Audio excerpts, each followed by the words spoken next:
I won't have this phone for much longer, so I want to say what I want to say about this whole experience, and I ideally would like Apple to hear what I have to say about this whole thing, but it's also for my audience to explain my own reasons in case anybody asks me the question like, why don't you have an Apple? You know, I have been hearing about a custom ROM that is available for the Google Pixel 7 Pro.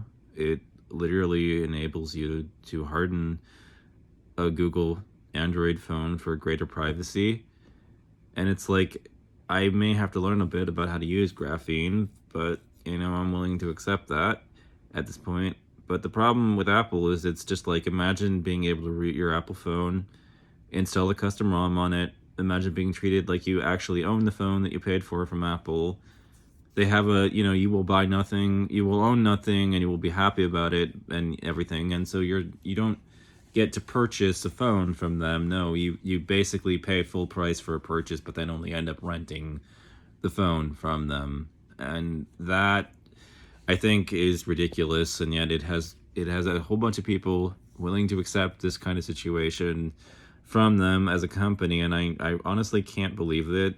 And then when you get in an argument with people will tell you Apple specs are better, and they are. I mean, there's no really basically counter arguing that point with them. I'm not saying otherwise, but for me it's ultimately become a different thing. Than there's a difference of opinion here, because to me it's like, yeah, specs matter, but they don't matter enough to make those kind of sacrifices to the company to actually get those kinds of specs. And I feel good about contributing to a project at this point financially, that by getting this, that has been entirely open source the entire time.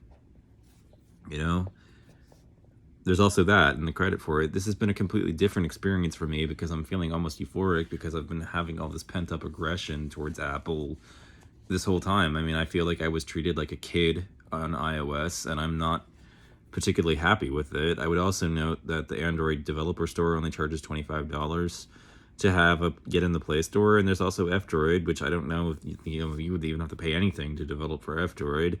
And then on Apple, they take a 30% cut of any profit that you happen to make with their apps, and so it's like, if only if in the United States, if Android had won this whole thing, you would get your apps for a lot less. And I happen to live in the United States, and Apple is insanely popular here. And you have all these women that think less of you, apparently, if you have a Droid. But I'm like sitting there looking at that with a huge degree of just sort of rolling my eyes at the whole thing. And I mean, I think it's I think it's absolutely ridiculous. And I would also like to point something out, which is just there's a meme net worth, and everything. And some of the people that look like they have the most money actually have the least in our system. Like, they're actually worth the least, because they're drowning in debt. And there are people like that all over the place in America who look to be obscenely rich because of all the property they have, but in reality they've got a ton of debt hanging over their head. They do. They absolutely do. And it got me that you don't get rich by spending money. It's just not the reality. So you flex by spending money, but if you flex too much, you end up losing that wealth, and you end up losing a considerable amount of it. And I started this whole thing out, Apple has not treated me like the actual owner of my phone. And that's just not, I mean, it's like Apple's users are in an abusive relationship with the company and everything. And I can't believe this crap. And every time somebody complains, it's always like security, security, security, security.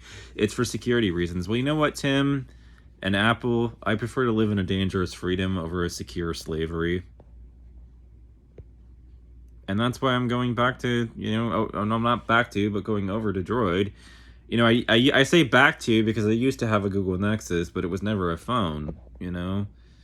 So I'm going back to the full Droid experience. But I watch some of these channels that talk about women's reactions to that, and I'm very grateful that I have a partner that actually has a Droid, has a Pixel Pro herself, and says it's a great phone.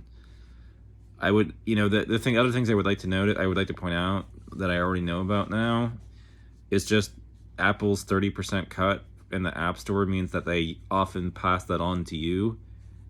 Android taking so little, only $25 as a buy-in, just to prevent anybody from registering just because they wanted to have an account with them. You know,